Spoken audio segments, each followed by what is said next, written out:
बिस्मिल्लाहिर्रहमानिर्रहीम। अस्सलामुअलैकुम। आज मैं बात करूँगी डीक्लटरिंग की। डीक्लटरिंग मतलब घर में जितनी भी फालतू चीज़ें हैं, फालतू कपड़े, जूते, ज्वेलरी, मेकअप का सामान और दीगर इस्तेमाल की अशिया, उनको वेस्ट कर देना। वो किचन में हो, वो आपकी वार्डरोब में हो, वो घर के किसी भी हिस्से में हो। फालतू डेकोरेशन पीसेस जो अब बिल्कुल रफ़ हो चुके हैं, उनको भी वेस्ट कर देना। ठीक है, वेस्ट कर देना या इस्तेमाल में लाना। तो इसमें मैं आपको बताती हूँ, डिक्लटरिंग जो है ना, उसको आपने सबसे पहले अपनी ज़ात पे अप्लाई करना है।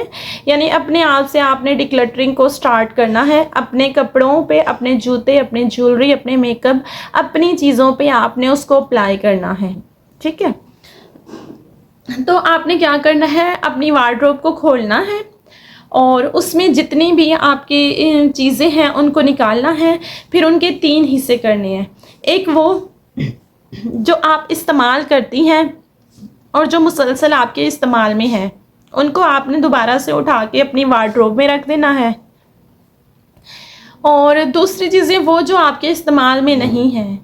अब वो चीज़ें जो आपके इस्तेमाल में नहीं हैं, उनके आपने 2 हिस्से करने हैं। आपने 2 बास्केट्स ले लेनी है बड़े साइज़ की, और वो जो 2 हिस्से आपने किया, उनमें से मैं बताती हूँ एक हिस्सा कौन सा होगा और दूसरा कौन सा होगा।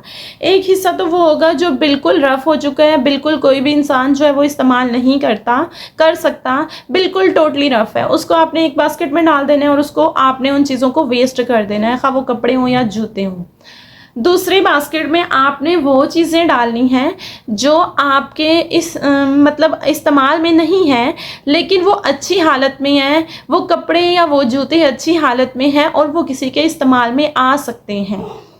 तो आपने दूसरी बास्केट में उनको डालना है और वो आपने किसी ज़रूरतमंद को ढूंढना है, देखना है आपके इर्द गिर्द जो भी ज़रूरतमंद है। कोई आपके घर में काम करने वाली आंटी, बाजी जो आपके बर्तन धोती हैं, सफाई करती हैं, या अपने इर्द गिर्द कोई भी कोई जो है सफ़ेद पोश खातून, कोई सफ़ेद पोश फैमिली, आपने उसको ढूंढना है और आपने वो चीज़ें उनको दे देनी है। अच्छा, मैं एक और बात सजेस्ट करूँगी। आप जब किसी को इस तरह से अपनी इस्तेमाल शुदा चीज़ें देते हैं ना, तो आप एक बार उनसे पूछ लें कि वो इस्तेमाल में लाएंगे या नहीं, क्योंकि बाज़ लोग लेना पसंद नहीं करते और फिर वो क्या करेंगे, जब आप उनको देंगे तो वो उनको ज़ाया कर देंगे, वो इनके इस्तेमाल में भी नहीं आएंगी। तो बेहतर है कि आप किसी ऐसे पर्सन को दें जो उनको इस्तेमाल करे, जिनके इस्तेमाल में वो आ सके, जो उनको इस्तेमाल करने में शर्म महसूस ना करे। ठीक है, यही काम आप अपने जूतों के साथ करना है, अपने कपड़ों के साथ, अपने ज्वेलरी के साथ, हर चीज़ के 2-2 हिस्से। ज्वेलरी में पोनियाँ भी शामिल हैं। मैंने खुद आज से 1 साल पहले जो है वो पोनियाँ उठा के फेंकी भी हैं और लोगों को दी भी हैं। और अब भी मैं पोनियाँ देखती हूँ तो मैं पूछ लेती हूँ घर में, ये किसी के इस्तेमाल में तो नहीं, अगर इस्तेमाल में नहीं होती तो मैं उसको फेंक देती हूँ। अच्छा, तो मैंने आपको बता दिया कि ये आसान काम नहीं है। ठीक है, और ये आपने अपने ऊपर अप्लाई करना है सबसे पहले, उसके बाद घर के बाकी अफराद पे। और तीसरी बात मैंने ये की कि आपने किस तरह से डिक्लटरिंग करनी है। अब मैं आपको एक और बात बता दूं। अच्छा, मैं आपको ये चंद चीज़ें दिखाते भी हूँ और बताते भी हूँ। ये जो डिक्लटरिंग है ना, मतलब इसको अप्लाई करना बिल्कुल भी आसान नहीं है। मैंने इसीलिए कहा है कि पहले अपनी ज़ात पे अप्लाई करें, फिर दूसरों पे अप्लाई करें। ऐसा ना हो कि आप दूसरों से कहें कि अच्छा आपने फालतू जूते, अपने कपड़े निकाल दो और आपकी अपनी चीज़ें ऐसे ही पड़ी हों। मेरे साथ भी ऐसा हुआ एक बार, मुझसे भी मतलब ऐसा हो गया, मुझे खुद एहसास ही नहीं हो रहा था, लेकिन फिर मुझे फ़ील हुआ तो मैंने क्या किया, मैंने कहा अच्छा हो ये मेरी गलती है, फिर मैंने अपनी गलती को ठीक किया। ठीक है, तो सबसे पहले आपने इसको अपने ऊपर अप्लाई करना है, फिर घर के बाकी अफराद पे।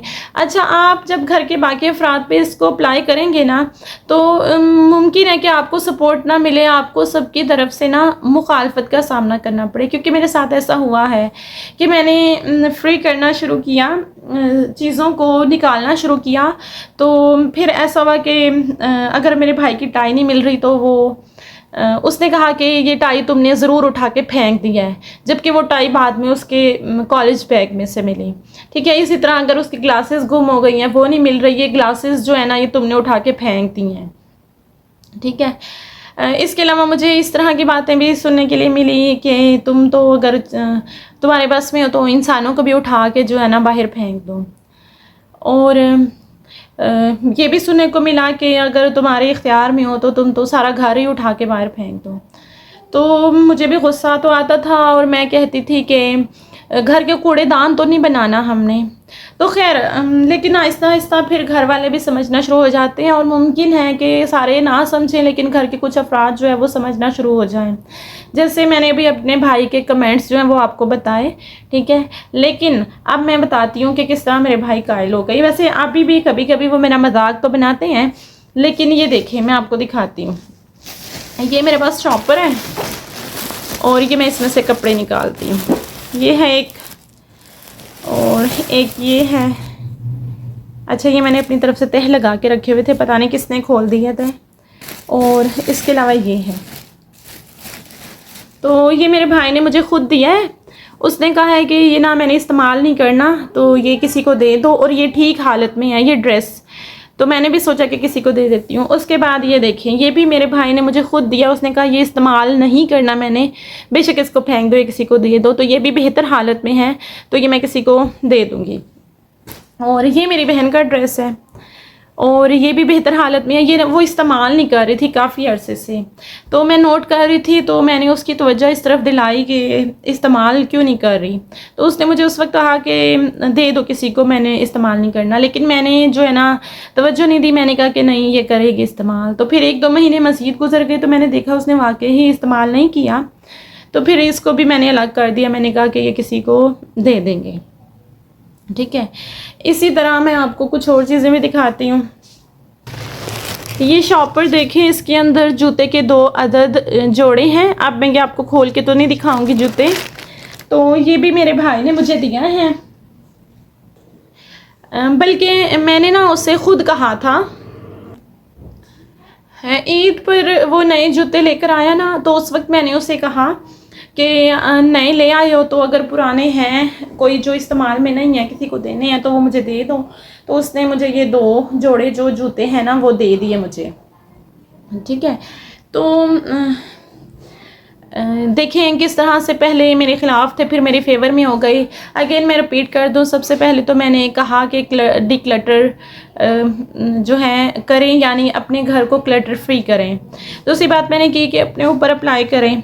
तीसरे नंबर पे मैंने बताया कि इसको किस तरह अपने ऊपर अप्लाई करना है, और फिर दूसरों पे भी अप्लाई करने की कोशिश करनी है। और फिर मैंने मज़ीद 5वें नंबर पे ये बताया कि ज़रूरी नहीं कि दूसरे आपके सपोर्टर बन जाएं, हो सकता है कि वो आपके मुखालिफ हों लेकिन वक्त के साथ जो है वो सपोर्टर बन भी सकते हैं। एक और मैं बात बता दूं, ये जो डीक्लटरिंग है ना ये कंटिन्यूस प्रोसेस है। ये ऐसा नहीं होगा कि आपने एक दफ़ा अपने घर को स्पेस फ्री कर दिया तो अब जो है ना वो स्पेस फ्री ही रहेगा, अब घर में कोई चीज़ें जो है वो जमा नहीं होंगी। ऐसा बिल्कुल नहीं है, बल्कि आपको डिक्लटरिंग करनी पड़ेगी, बार बार करनी पड़ेगी। आपकी मर्ज़ी है हर हफ्ते करें, हर महीने करें, ठीक है, या साल में एक दफ़ा इकट्ठी कर दें। कभी किचन की कर लें, कभी वार्डरोब की कर लें, कभी घर के बाकी जो चीज़ें हैं उनकी डिक्लटरिंग कर लें आप, ठीक है। यानी आपकी मर्ज़ी है जैसे आपको आसानी से मैनेज कर सकें। अच्छा मैं अगेन बता दूं ये आसान प्रोसेस बिल्कुल भी नहीं है। ये आपकी मेहनत, एनर्जी, वक्त सब कुछ मांगता है। इसमें टाइम भी लगता है, इसमें आपकी थकावट भी होगी, ठीक है। तो आप पे डिपेंड करता है आप किस तरह से इसको मैनेज करते हैं और किस तरह से मतलब करते हैं कि कब किसकी करते हैं, हफ्तावार, माहाना, या किस तरह से करते हैं। ये टोटली आप पे डिपेंड करता है, आपकी मर्ज़ी है। लेकिन मैं आपको सजेस्ट करूँगी कि डिक्लटरिंग करें और बार बार करें, अपने घर को फालतू चीज़ों से साफ़ करें। अच्छा इससे मैं आपको एक बात बताऊँ, इससे ना आपकी ज़िंदगी में आसानी आएगी, क्योंकि जब एक चीज़ें जो है ना वो एक जगह पे हम बहुत ज़्यादा जमा कर देते हैं ना, तो क्या होता है फिर उनमें से हमारे अपनी ज़रूरत की चीज़ लेनी हो ना तो वो बहुत मुश्किल होता है, उसमें से अपनी ज़रूरत की चीज़ को ढूंढना और अलग करना।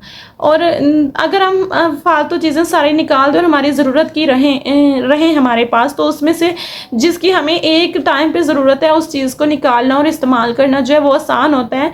तो ये चीज़ जो है आपको ज़हनी तौर पर भी रिलैक्स करती है। तो ये डिक्लटरिंग का फ़ायदा है। अच्छा एक और बात मैं आपको बता दूं, जैसे मैंने कहा कि ज़रूरी कि नहीं कि घर में आपको सब सपोर्ट करें। तो ऐसा ना हो कि घर में आपको कोई सपोर्ट नहीं कर रहा, तो आप क्या करें कि आप सोचें कि कोई मेरा साथ नहीं दे रहा तो मैं भी ऐसा करती हूँ, मैं भी नहीं ये करती, मैं इसको छोड़ देती हूँ। आप बददिल होके मायूस होके उसको छोड़ दें। तो देखें, मेरी बात सुने, आपका फ़ेल जो है ना वो आपके साथ है, और घर वालों का जो फ़ेल है, घर वालों का काम जो है, उनका जो अमल है वो उनके साथ है। ठीक है, तो आप जो चीज़ स्टार्ट आपने कर दिया वो आप घर वालों की वजह से जो है वो बिल्कुल ना छोड़ें। आपको थकावट होगी, आपको मुश्किल भी पेश आएगी, क्योंकि अगर घर वाले आपका साथ देना शुरू कर देना तो वो जब आपकी मदद करेंगे ना तो आपका काम डिवाइड हो जाएगा, आपके लिए आसानी होगी। लेकिन अगर वो आपका साथ ना दें, उल्टा आपके लिए काम बढ़ाएं, तो आपको डेफिनेटली मुश्किल तो होगी, लेकिन मायूस बिल्कुल नहीं होना। क्योंकि आप देखें ना, मैं भी मायूस नहीं होती, मुझे भी कभी कभार मायूसी छा जाती है, लेकिन फिर मैं ख़ुद को दोबारा से जो है ना अपनी एनर्जी रिगेन कर लेती हूँ। मैं कहती हूँ कि नहीं, मैंने ये काम करना है, जो भी हो जाए, जितनी मुश्किल भी हो जाए। तो मैं अपने घर को जो है ना मतलब फ़ालतू चीज़ें घर से निकालती रहती हूँ। तो ये है मेरा आज का व्लॉग क्लटरिंग के बारे में। तो आप मुझे कमेंट्स में ज़रूर बताइएगा कि आपको मेरा आज का व्लॉग जो है वो कैसा लगा और आपके लिए कितना हेल्पफुल रहा। मेरे ख़्याल में मेरे जो बहनें हैं ना, घर का काम सीखने वाली बहनें, जिन्होंने नया नया काम स्टार्ट किया है सीखना, उनके लिए बहुत हेल्पफुल होगा। क्योंकि मुझे भी, मैंने ख़ुद जो है वो भी यूट्यूब से, फेसबुक से और पता नहीं कहाँ कहाँ से सीखा है। मेरी अम्मी भी मुझे नहीं सिखाती थी, वो कहती थी कि जितना तुम खपाती हो ना, इससे बेहतर मैं खुद ही कर लूँ। ये कमेंट्स मैंने सुने हैं। तो बहरहाल उम्मीद है कि मेरे व्लॉग ने आपको मोटिवेट किया होगा। तो आज की मेरी ये डिक्लटरिंग की वीडियो आप सबके लिए। कमेंट्स में ज़रूर बताइएगा कि आपको मेरी वीडियो कैसी लगी। अल्लाह हाफ़िज़।